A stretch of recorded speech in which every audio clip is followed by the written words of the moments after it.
Yeah. Hello folks, how you doing? You okay? Hey. Excellent. Can you give me a cheer if you're from Newcastle? Way. Right. Not very enthusiastic. Can you give me a cheer if you're from Newcastle? Way.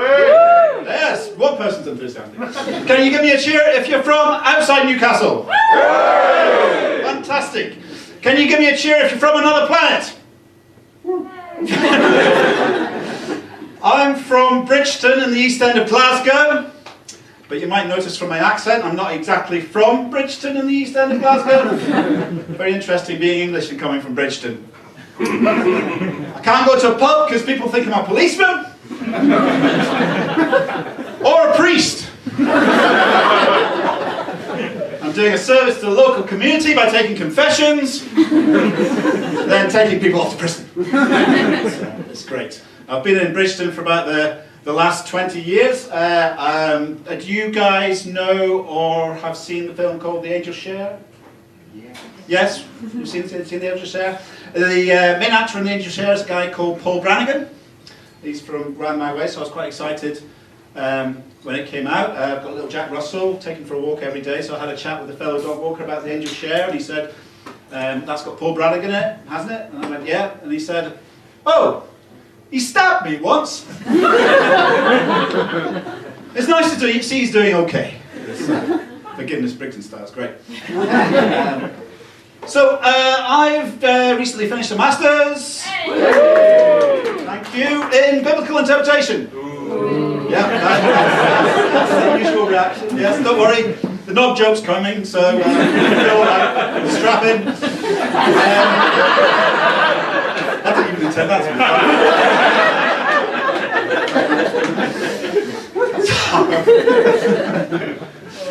So I got to learn some interesting terms in my master's in biblical interpretation. There's one term called perichoresis, and I used to think that sounded a bit like an illness, but it actually means the relationship between Father, Son, and Holy Spirit as a kind of an indwelling, love, joy, beauty, peace, and everything like that. So that's quite nice, isn't it? Yeah. In a theological dictionary, it's described as interpenetration of Father, Son, and Holy Spirit, where one is penetrated by the other two,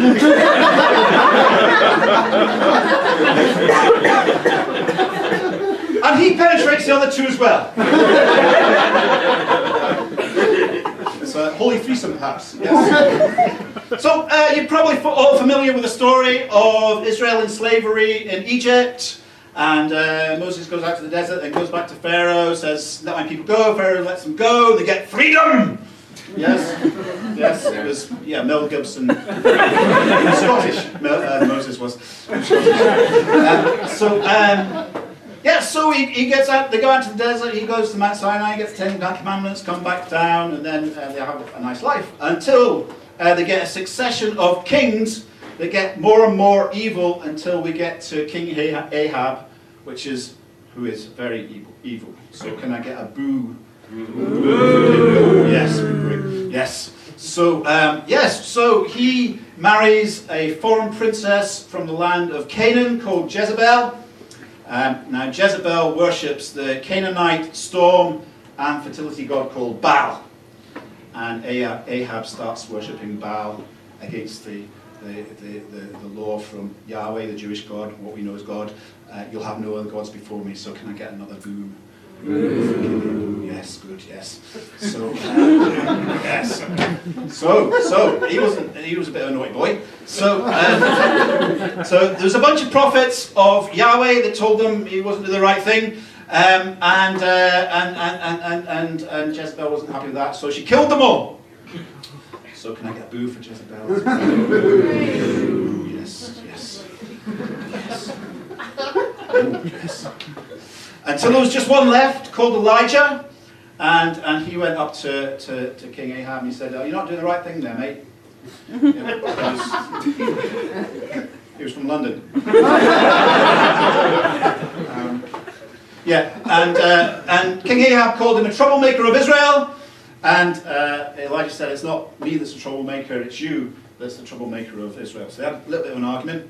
and decided to settle this argument by saying, well, who's the best God then? And they had 2 cows, lots of wood, a couple of altars at Mount Carmel, and it was kind of like a competition between the 2 gods, like a ready steady cook.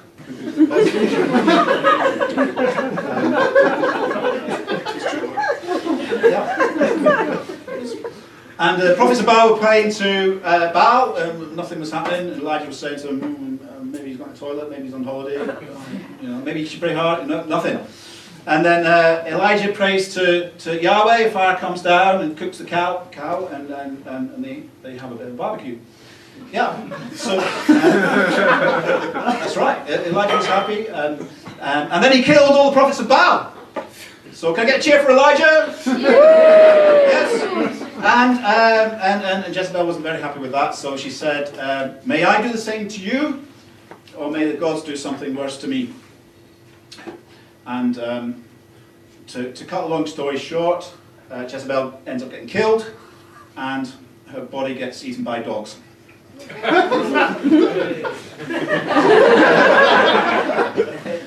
The Canaanite woman gets eaten by dogs. The canine. That's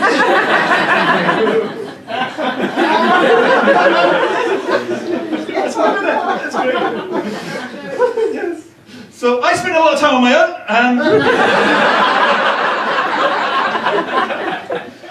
Study my own, talk on my own. I'm absolutely delighted when the Jehovah's Witnesses come. Yes. we get to talk about theology, it's great. So, you might know, or might not know, the difference between regular people who go to church and Jehovah's Witnesses, and that goes all the way back to AD 325 at the Council of Nicaea. No? Oh, okay. Right. So at the Council of Nicaea, there was 2 guys there. One was St. Nicholas and one was Arius. St. Nicholas was the original Santa Claus, the original Secret Santa. People would leave their shoes out and you put money in. So, nice guy. And Arius, they were both theologians. So Arius believed that Jesus was like God but not God. And Santa Claus believed Jesus was like God and God. So they had a big fight about this at the Council of Nicaea, and Santa Claus punched Arius and he got kicked out of the Council of Nicaea. It's true. Yeah. So sometimes in churches you might hear people say the Nicene Creed, which talks about Jesus being of the same substance as God. Now, in the Greek, there was 2 words, one to describe similar substance and one to describe same substance.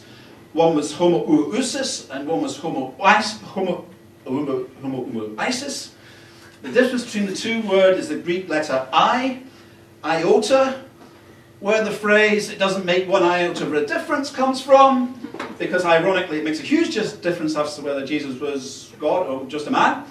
So I was having this conversation with a lovely Jehovah's Witness lady, and then I got to talk about perichoresis, interpenetration.